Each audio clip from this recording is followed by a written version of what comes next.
Hello my dear student, welcome back to Deepak classes. I hope आप लोग अच्छे होंगे और आपने मेरी लास्ट दो वीडियो देखी होंगी। दो वीडियो हमने ऑलरेडी जो ये डेरिवेशन की सीरीज मैंने बनाई है, इसमें हमने दो वीडियो कर ली है। इन दो वीडियो में हमने डिस्कस करा है डाइपोल के बारे में, ऑल अबाउट जितना भी हमारा डाइपोल की इलेक्ट्रिक फील्ड की कंडीशन है और हमारी जो पोटेंशियल एनर्जी की कंडीशन है, पहला चैप्टर से रिलेटेड। चैप्टर बाय चैप्टर मैं आपको डेरिवेशन करा रहा हूँ। आज जो मेरा अगला टॉपिक है जो बहुत इंपॉर्टेंट है सीबीएसई के पॉइंट ऑफ व्यू से। सीबीएसई में गॉस लॉ से बहुत क्वेश्चन आते हैं, तो आज हमारा है गॉस थ्योरम या गॉस लॉ इन इलेक्ट्रोस्टैट। उसके बाद हम जो अगली डेरिवेशन होगी उसमें एप्लीकेशन करेंगे। तो स्टार्ट करते हैं। अगर चैनल पर नए हैं तो आप, चैनल अभी नया नया है तो आप ग्रो करवाइए इसको बच्चों, और अपने मैक्सिमम दोस्तों को शेयर कीजिए। और मैं आपको आपको आपकी सक्सेस के अलावा और मुझे कुछ नहीं चाहिए आपसे। तो आशा करता हूँ आप चैनल को शेयर करेंगे, लाइक सब्सक्राइब करने में आप कंजूसी नहीं करेंगे।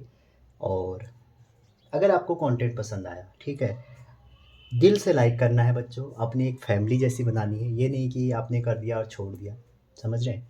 तो इसलिए खूब मेहनत करिए, और जहाँ पर आपको कोई भी डाउट होता है कंटेंट से लेके या कोई टॉपिक से लेके, आप कमेंट कर दीजिएगा। मैं उसमें बहुत जल्दी आपके डाउट को सॉल्व करने की कोशिश करूँगा। अगर आपको कोई डाउट है तो मैं आपका अपना व्हाट्सअप नंबर भी अवेलेबल करवा दूँगा, आप उस पर हमें कॉन्टैक्ट कर सकते हैं। और उसके बाद हम जो भी डाउट होगा रिजॉल्व करने की जल्दी से जल्दी कोशिश करेंगे।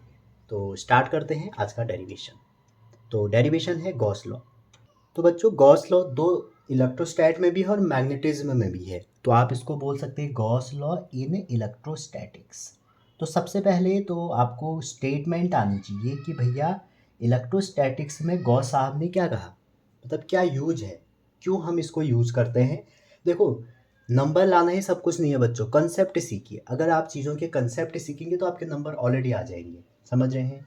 तो मेनली क्या है, मेनली ये है कि आपको ये पता होना चाहिए कि गॉस लॉ यूज क्यों किया। तो बच्चों देखो, हम इलेक्ट्रिक फील्ड कूलम लॉ से भी निकाल सकते हैं, हम इलेक्ट्रिक फील्ड गॉस लॉ से भी निकाल सकते हैं, ठीक है। लेकिन गॉस लॉ की जो एप्लीकेशन है, गॉस लॉ से इलेक्ट्रिक फील्ड निकालना काफ़ी आसान होता है as compare to Coulomb's law. क्यों?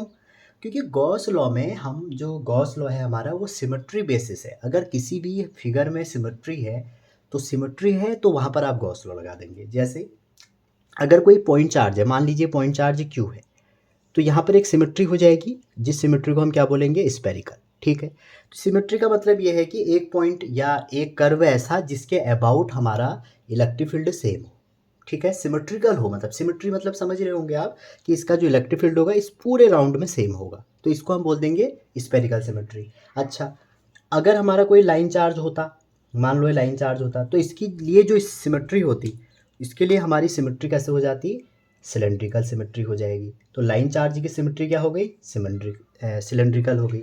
अगर वैसे ही कोई प्लेन सीट होती तो उसकी सीट आ जाती प्लेन में, ठीक है। तो गॉस लॉ नीड सिमेट्री, अगर सिमेट्री है तो हम गॉस लॉ लगाएंगे, और गॉस लॉ से कैलकुलेशन बहुत सरल हो जाती है, ठीक है। पहली बात तो आपको ये पता हो गई। अब जो गॉस लॉ है वो क्या चीज़ है बच्चों, गॉस लॉ हमेशा वैलिड होगा किसी भी शेप के लिए, लेकिन शेप कैसा होना चाहिए, क्लोज। चाहे वो रेगुलर शेप हो चाहे इरेगुलर शेप हो, शेप कैसा भी है डजेंट मैटर। फ्लक्स जो है, गॉस लॉ अप्लाई करने के लिए क्लोज सरफेस होना जरूरी है, ठीक है। क्लोज सरफेस हो गया तो आप गॉस लॉ लगा देंगे, लेकिन हम डेरिवेशन सिर्फ और सिर्फ जहाँ पर सिमेट्री है उनको करेंगे, ठीक। तीसरी बात, पहली बात मैंने ये बताया, Gauss law need symmetry which are much easy to calculate electric field as compare to Coulomb's law. दूसरी बात मैंने आपको ये बताई बच्चों कि गॉस लॉ में क्लोज सरफेस पे लगेगा, चाहे वो सरफेस रेगुलर है इरेगुलर है, बंद होना चाहिए सरफेस। तीसरी बात बच्चों, गॉस लॉ हमें फ्लक्स और चार्ज के बीच में रिलेशन बताता है, वो भी मैं आपको बताता हूँ। जैसे कोई ये सरफेस है, कैसा भी सरफेस है, इसमें कोई चार्ज है, जैसे Q1 है, ये Q2 है, ये -Q3 है, ये Q4 है, ये Q5 है। तो गॉस साहब क्या कहते हैं ना बच्चों, कि जो इस सरफेस का टोटल फ्लक्स होगा, ये जो फ्लक्स होगा क्लोज सरफेस का, जिसको हम ऐसे भी लिखते हैं, आपने देखा होगा EDA से भी लिखते हैं, जहाँ D एक स्मॉल एलिमेंट है उस एरिया का। तो ये जो फ्लक्स होगा ये algebraic sum of bound charge होगा। कैसे चार्ज होगा, बाउंड चार्ज होगा। अब बाउंड चार्ज में कौन कौन आते हैं? बाउंड चार्ज में आपके आएंगे जैसे 1 2 3। एल्जेब्रिक सम मतलब जिसका जैसा साइन वैसा ही हम उसको लिखेंगे,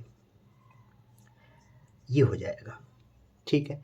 और जो ये वाला इलेक्ट्रिक फील्ड है ना बच्चों, ये ड्यू टू ऑल चार्ज होता है, ऑल चार्ज। समझ रहे हैं? कई बार ये क्वेश्चन पूछा जाता है 1 नंबर में कि बताइए ई किस पे डिपेंड करेगा, तो ई सब पे डिपेंड करेगा जितने भी चार्ज है, क्योंकि सभी तो फील्ड प्रोड्यूस कर रहे हैं ना। लेकिन जो ये बाउंड चार्ज है, गॉस ने कहा कि सिर्फ बाउंड चार्ज होगा। ठीक है। तो स्टेटमेंट क्या होगा? Total flux through any close surface is 1/एप्सिलॉन times the charge enclose by any close surface. ठीक है। ये आपके पास स्टेटमेंट होगी। वैसे आपको हैंड रिटन नोट्स मिलने वाले हैं, जब ये चैप्टर कंप्लीट हो जाएगा तो सारी नोट्स मैं अपनी ड्राइव पे लगा दूंगा, आप वहाँ से डाउनलोड कर सकते हैं। अगर लिखते हैं तो इससे भी बढ़िया क्या, इससे अच्छा और कुछ हो ही नहीं सकता। अब हमें गॉस लॉ, ये तो मैंने स्टेटमेंट लिख दी, कभी कभी ये 1 नंबर में पूछी जाती है, तो मैं ये चाहता हूँ कि डेरिवेशन ही नहीं, आप बहुत सारी चीज़ें कवर करें। ठीक है। तो आप देखिए, मान लीजिए कोई पॉइंट चार्ज है, हम इसका डेरिवेशन कर रहे हैं, ये कोई पॉइंट चार्ज क्यों है, और गॉस लॉ को क्या चाहिए? सिमेट्री। सिमेट्री होगी तो ये लगेगा और चीज़ें बहुत आसान हो जाएंगी। तो पॉइंट चार्ज के अबाउट जो हमारा सिमेट्री होगी वो स्पेरिकल सिमेट्री होगी। अच्छा बच्चों, जो ये जो लाइन है ना जिसके अबाउट पूरा इलेक्ट्रिक फील्ड सेम होता है, ऐसा सरफेस हमको खुद चूज करना पड़ता है। ये सरफेस आपका गॉसियन सरफेस कहलाया जाता है। जब भी गॉस लॉ लगेगा ये सरफेस हम चूज करेंगे। ठीक है। पॉइंट चार्ज के लिए स्पेरिकल, लाइन चार्ज के लिए सिलेंड्रिकल, प्लेन सीट है तो फिर प्लेन सीट। अब देखो पॉइंट चार्ज का, अगर आप यहाँ से कोई पॉइंट चार्ज है, इसको अगर हटा दें, सेंटर पे है, तो सेंटर से मान लो यहाँ की दूरी r है, डिस्टेंस कितनी है? r है। तो पॉजिटिव चार्ज का जो इलेक्ट्रिक फील्ड होता है बच्चों, वो हो जाएगा आउटवर्ड। ये तो आप समझ रहे हैं। और वहीं पर जो आप इस पूरा एरिया जो आपने स्पेरिकल लिया, इसका जो एक छोटा सा, इस पूरे एरिया का अगर a है एरिया, तो छोटा सा पार्ट dA ले लिया। और जो बच्चों dA होता है, ये होता है एरिया वेक्टर, और एरिया वेक्टर की डायरेक्शन होती है परपेंडिकुलर टू द सरफेस। तो इसकी डायरेक्शन क्या हो जाएगी? इसके परपेंडिकुलर। तो ई और डी ए के बीच में एंगल कितना हो जाएगा? 0 डिग्री हो जाएगा, क्योंकि दोनों पैरेलल हो गए। तो आपको ये पता है कि इस क्यू की वजह से इस पॉइंट पी पर कितना इलेक्ट्रिक फील्ड हो जाएगा? Electric field due to plus Q at P. P पर जो हमारा इलेक्ट्रिक फील्ड हो जाएगा वो हो जाएगा के 1/4πε0 क्यू बाई टोटल डिस्टेंस। अब आपको क्या करना है? हमें तो ये प्रूव करना है, तो गॉस लॉ हमारा प्रूव करना है। तो गॉस लॉ को प्रूव करने के लिए जो इससे फ्लक्स होगा वो कितना हो जाएगा? डी फाई हो जाएगा, क्योंकि आपने स्मॉल एलिमेंट लिया है जिसका एरिया ए है, तो उसका फ्लक्स भी डी फाई होगा।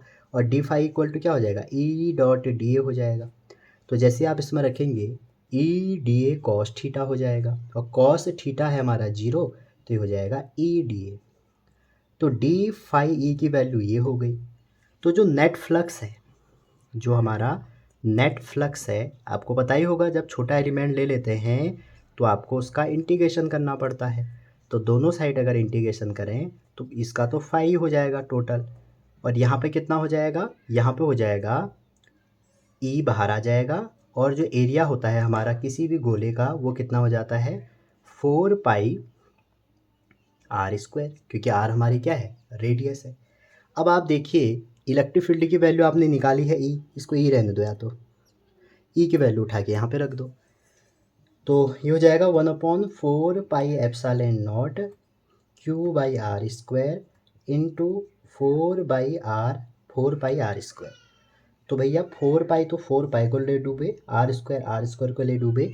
और अगर आप यहाँ पर देखें तो आपको क्या निकल के आ गया? Phi E equal to Q over epsilon naught, और जो कि हमें प्रूव करना था।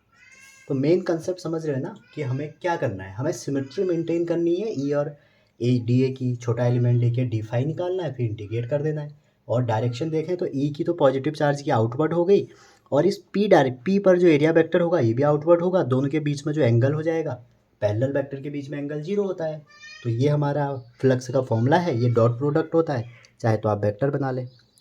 तो हमारा कितना हो जाएगा? ये हो जाएगा। ठीक है। अब इसी डेरिवेशन में बच्चों 2 चीज़ें छिपी हुई है, एक तो गॉस लॉ है। ठीक है। आपको ध्यान कहाँ तक रखना है? आपको जो हमारा ये टोटल है, आपको यहाँ तक ध्यान रखना है, जैसे ये रखा आपने, ये ध्यान में रखना है।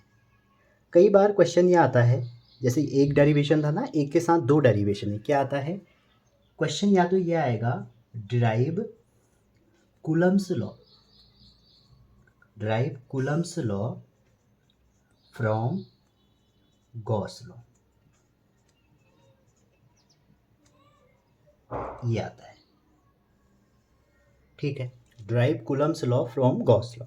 तो बच्चों जब हम कूलम्स लॉ को ड्राइव करेंगे यहाँ से, तो आपको पता होगा इस चार्ज पे फोर्स कितना लग जाएगा, F इक्वल टू, अगर यहाँ पर कोई आप चार्ज रख देते हैं, मान लो यहाँ पर आपने P पे एक चार्ज रख दिया Q0, तो फोर्स कितना हो जाएगा, Q0 टाइम्स E हो जाएगा।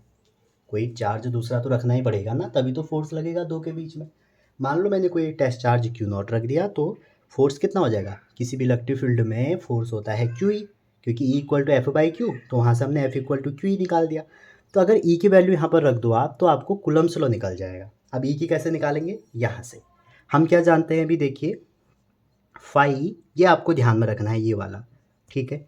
यहाँ से अगर आप इसमें E की वैल्यू रख देते हैं तो गॉस लॉ आ जाएगा।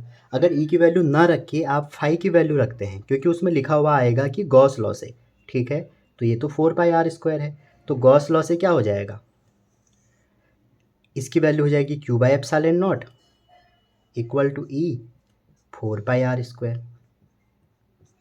ठीक है। तो अब इसको आप फर्दर सॉल्व करेंगे तो E की वैल्यू क्या हो जाएगी भैया, 1/4πε0 Q/r²। इस E की वैल्यू अगर आप उठा के यहाँ रख देते हैं, ठीक है, इस E की वैल्यू उठा के अगर यहाँ रख देते हैं तो क्या हो जाएगा, इसको ना छोटा Q बना लो, ये हो जाएगा Q0 तो पहले से ही है, 1/4πε0 Q/r²। समझ रहे हैं हमने क्या किया, मैं दोबारा बता रहा हूँ, यहाँ तक आपको पता है। अगर आप इसमें E की वैल्यू रख देते हैं तो आपका गॉस लॉ निकल के आ जाएगा। अगर आप E की वैल्यू नहीं रखते हैं, ठीक है, इस गॉस लॉ को भी ना आप नीचे ही लिख लो, कंफ्यूज करोगे, phi E equal to Q/ε0। अगर आप यहाँ पर गॉस लॉ में E की वैल्यू नहीं रख के आप क्या करो कि फाई की वैल्यू रख दो Q/ε0, तो आपका E निकल जाएगा। इस E को अगर यहाँ रखो तो आपका कूलम्स लॉ निकल जाएगा, Q/4πr²। ये हमारा दूसरा हो गया।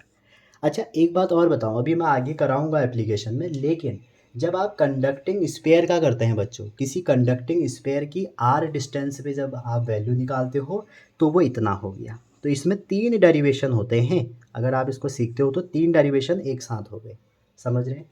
पहला गॉस लॉ ड्राइव हो गया। अगर आप यहाँ पे E की वैल्यू नहीं रखते हो, क्योंकि फाई की वैल्यू Q/ε0 रखते हो, तो आपको क्या निकल के आ जाएगा, कंडक्टिंग स्फीयर के आउटसाइड कितना इलेक्ट्रिक फील्ड होता है। अगर इस इलेक्ट्रिक फील्ड को आप यहाँ रख देते हो तो फिर कूलम्स लॉ आ जाता है।